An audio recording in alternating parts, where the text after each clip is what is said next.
পদ্মা নদী এ যেন বাংলার হৃৎপিণ্ড। বর্ষার ভরা মৌসুমে যেন কানায় কানায় যৌবন, আর শীতেলেই ধরা দেয় যৌবনে রুক্ষতা। পদ্মার বুক চিরে গড়ে ওঠে চর, আর সেই চরে রচিত হয় হাজারো জীবনের গল্প। আজ আমরা হাঁটছি মায়ামাখা চরের সেই পথে, যেখানে কাদা আছে কাদার প্রতিটি কোণায় হাজারো ভালোবাসা। সবুজে মোড়ানো শস্য শ্যামলা এই রূপের মায়ায় আটকে যেতে বাধ্য যে কেউ। এখানে প্রকৃতি যেন তার নিজ হাতে সেধেছে। কাদামাখা মেঠোপথ, পাখির কিচিরমিচির ডাক, আর সবুজের বিশাল গালিচা, সব মিলিয়ে এ চর যেন এক স্বর্গরাজ্য।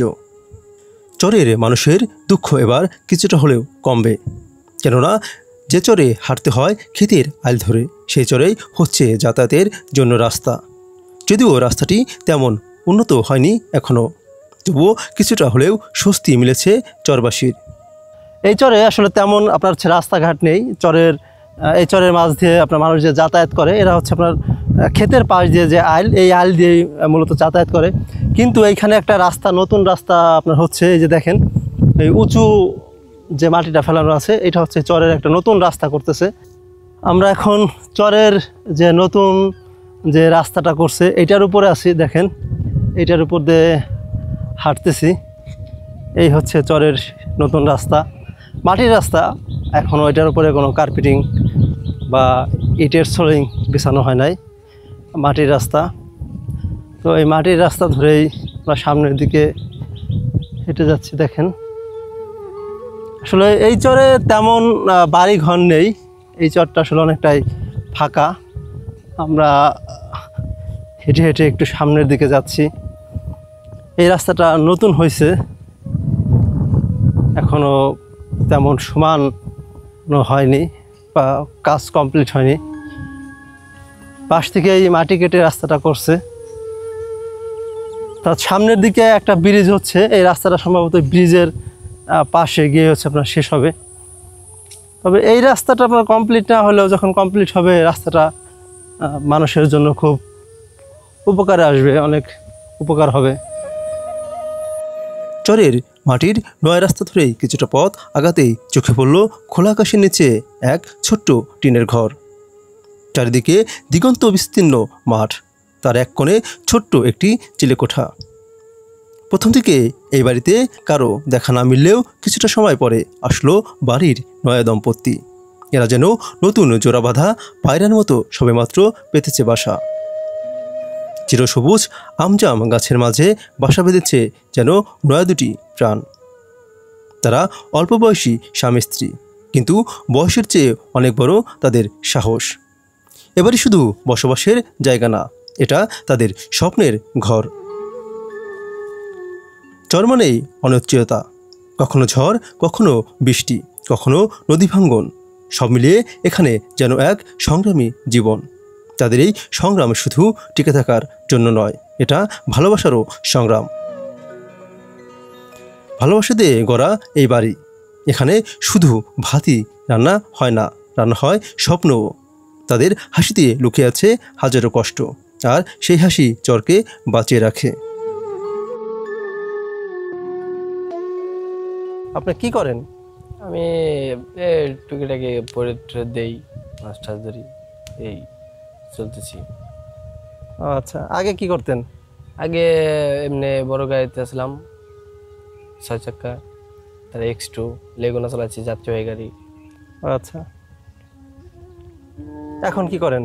এখন বর্তমান মনোরঞ্জে যে খেতে কাজ কাম করতেছি, এই নিয়ে টুকিটাকি ভাবে আছি। ও আচ্ছা, আপনার তো দেখলাম বড়শিও আছে, বড়শিও কি পান? জি বসছো ভাই। বড়শিতে কি মাছ পান? এমনি যে বাটা মাছ, তারপরে পোনা, এইসব। কোথায় বড়শি পান? বসছো ভাই যে পাশে কোল আছে, এই কোলে। ও আচ্ছা, আপনার এটাই কি বাড়ি? জি এটাই বাড়ি। ও আচ্ছা, আপনার বাড়িতে কে কে আছেন? বাড়িতে আমরা দুজন আছি, স্বামী স্ত্রী? জি। ও আচ্ছা, কত বছর ধরে থাকেন এখানে? এখানে আছি যাবত 2 বছর ধরে আছিলাম, 6 মাস ধরে এখানে বাড়ি ঘর করা হয়েছে। ও আচ্ছা, তো আপনার এখানে যে থাকেন, আপনার বাজার সদাইগুলো কোথা থেকে করেন? বাজার সকালে শাদিপুরতে করা হয়। ও, তো তা আপনার তো বাড়ি তো একদম ফাঁকা জায়গায়, চরের মধ্যে, এখানে আপনার কোনো ধরনের সমস্যা না, সাপ টাপ এই ধরনের? না, এমনি সমস্যা নাই। তারপর বাড়ির চার কোনা দিয়ে কারেন্ট জাল দিতেছি, যার কারণে মনে হয় যে যদি আসেও তা ওই কারেন্ট জালে বাঁচবে। সাপ কি দেখা যায়? না, অতটা দেখা যায় না, খুব একটা কম। আপনি যতদিন ধরে এখানে আছেন সাপ কি কখনো পড়ছে আপনার সামনে? না, আমার সামনে অতটা পড়ে নাই, তা বাট 2বার পড়ছিল, তা 2বার মানে কোনো আঘাত দেয়নি ওরে। কি সাপ? এটা পড়ছিল রাসেল ভাইপার, আর এটা হলো কালকুকুর পড়ছিল। মানে আপনার বাড়ির এখানে আসছিল উঠানে? জি। কত বড় সাইজের সাপ এগুলা? তাতে 2 হাত 2.5 হাত হবে। ও আচ্ছা। তো আপনি যে আপনার যে স্ত্রী নিয়ে আপনি থাকেন, এখানে তো আসলে সাপেরও একটা ভয় আছে। না, ওই নিয়ে কোনো সমস্যা নাই, কারণ ভয় পাইলেই মনে করেন যে মেলা কিছু দিয়ে ভয় পাওয়া যায়। কারণ এই জায়গা তো মনে করেন যে একা থাকি, দূরে দূরে বাড়িঘর, সমস্যা নেই ওতে। সাপ বাদে অন্য কোনো কি সমস্যা হয় বা অন্য কোনো ভয়ের কারণ আছে এখানে? না, এমনি কোনো তো আজ পর্যন্ত চোখে পড়ে নাই আমাদের। ও আচ্ছা। তো আপনার নিজস্ব কি কোনো জমি জমা আছে চরে? না, চরে কোনো নিজস্ব জমি নেই, আমার জমি হলো সব সাবুকে। আপনার এমনি নিজস্ব জমি জমা আছে তাহলে? জি। কেমন জমি আছে? তাতে তো কাটা 5 কাটার মতো আছে। আপনি যেখানে ঘর করছেন এই জায়গাটা কি আপনার নিজের? না, এই জায়গা আমার নিজের না, এই জায়গা হলো মনে করেন যে শোনকারা রাখার মতো। ও আচ্ছা। তো আপনার এখানে কি কোনো গরু ছাগল বা গবাদি পশু এগুলো কিছু পালন করেন আপনি? এতে তো মানে ওইসব হয়ে আর নাই, বাট অল্প কয়েকদিন পরে হবে। মানে চিন্তা ভাবনা আছে যেখানে থাকছেন যে যাতে গরু বাছুর এগুলো পালা যায় এই জন্য? জি জি জি। আচ্ছা। তো চরের মধ্যে আমরা যে অনেক ছাগল ভেড়া এগুলো দেখি কাশবনের মধ্যে ঘাস খাচ্ছে, এগুলো কি হারায় যায় না বা চুরি হওয়ার কোনো সম্ভাবনা আছে না? না না, চুরি হয় না। চুরি হওয়ার কোনো তো এইখানে যেহেতু আপনার বিভিন্ন প্রজাতির বিষধর সাপ আছে, তো এই ছাগল ভেড়া এগুলা কি সাপে কাটে না? এতে তো চোখে পড়ে নাই ওরকম, ঠিক আছে, চোখে পড়ে নাই কোনো কিছু খড় ঠড় বা চুরি হওয়ার, এতে চোখে পড়ে নাই। তো এই চরে আপনার এই যে ফাঁকা জায়গায় একটা বাড়ি, প্রাকৃতিক একটা সৌন্দর্যের একটা বিষয় আছে এখানে, তো সবকিছু মিলে আপনি এখানে কেমন আছেন? তাতে আল্লাহর মধ্যে ভালোই আছে।